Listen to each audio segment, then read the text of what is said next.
The year is 2025. The world watches in disbelief. Forget China, Russia, or Iran. The United States, under the leadership of the unpredictable Donald Trump, has set its sights on a new enemy, Canada. This is not a war of ideology, of nuclear threats, or military might. This is a resource war, a war waged for the riches that lie beneath Canada's vast expanse. Trump, never one to shy away from controversy, has made it clear he wants what Canada has. His eyes are fixed on the nation's forests, its minerals, its oil, and most importantly, its water. The Great White North, once a symbol of peaceful coexistence, has become the battleground for a new kind of conflict. A conflict that could reshape the relationship between two nations forever. Canada is a land of immense natural wealth. Its boreal forests, stretching across millions of hectares, are the lungs of North America. Beneath the surface lies a treasure trove of minerals. Canada is the world's leading producer of potash, a vital ingredient in fertilizer. Uranium, copper, nickel, cobalt, the list goes on. And then there's the oil. Vast reserves, ranking third largest in the world, fuel the nation's economy. But the true prize, the resource that has captivated Trump's attention, is water. Canada holds 20% of the world's surface fresh water. Millions of lakes and rivers, fed by glaciers and precipitation, are the envy of a thirsty world. For Trump, facing a deepening water crisis in the American Southwest, Canada's water is not just a resource, it's a lifeline, and he's prepared to seize it. For over a century, the US and Canada have maintained a delicate balance. Treaties, painstakingly negotiated, govern the shared use of resources. The Great Lakes Water Quality Agreement, signed in 1972, established a framework for protecting the largest freshwater system on Earth. The Boundary Waters Treaty of 1909 addressed transboundary water resources. These agreements, once considered sacrosanct, are now under threat. Trump's disdain for international agreements is well documented. He views them as obstacles, impediments to his vision of American dominance. The agreements with Canada, in his view, are no different. They are relics of a bygone era, holding America back from achieving its full potential. He sees Canada's resources as rightfully belonging to the United States, and he's not afraid to break a few treaties to get them. Trump's intentions became chillingly clear in a series of phone calls with Canadian Prime Minister Justin Trudeau in early 2025. He expressed his dissatisfaction with existing agreements, demanding a renegotiation of the terms. His demands were staggering unrestricted access to Canadian water resources, preferential treatment for American companies in resource extraction, and a redrawing of the border to give the U.S. control over strategic waterways. When his demands were met with resistance, Trump resorted to familiar tactics, threats, and intimidation. Tariffs were slapped on Canadian goods, crippling industries on both sides of the border.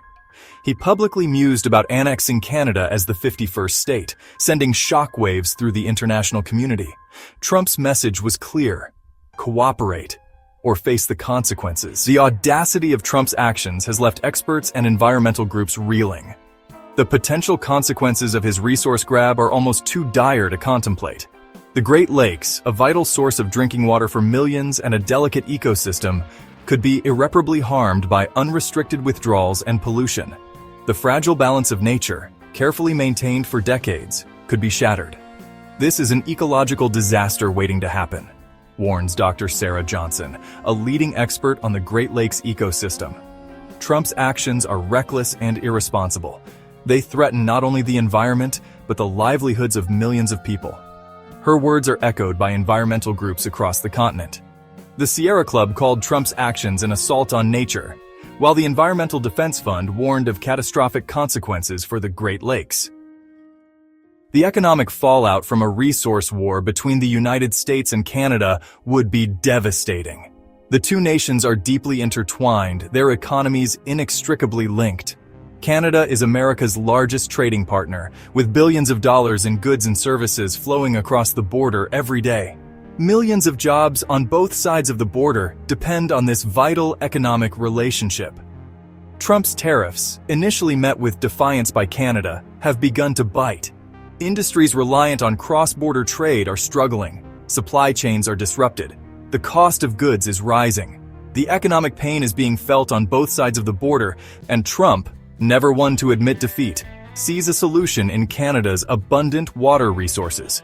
Trump believes he can solve America's problems by taking what he wants, regardless of the consequences, says Dr. Michael Byers, an expert on international law and Canadian foreign policy. He views Canada's resources as his own, and he's willing to use any means necessary to get his hands on them. Faced with an unprecedented threat to its sovereignty, Canada has vowed to fight back. Canada is exploring all options, including legal challenges, international pressure, and economic retaliation. There is talk of restricting exports of key resources, such as uranium and lumber, to the United States. Canada is also strengthening its ties with other global powers, seeking alliances and partnerships to counter American dominance.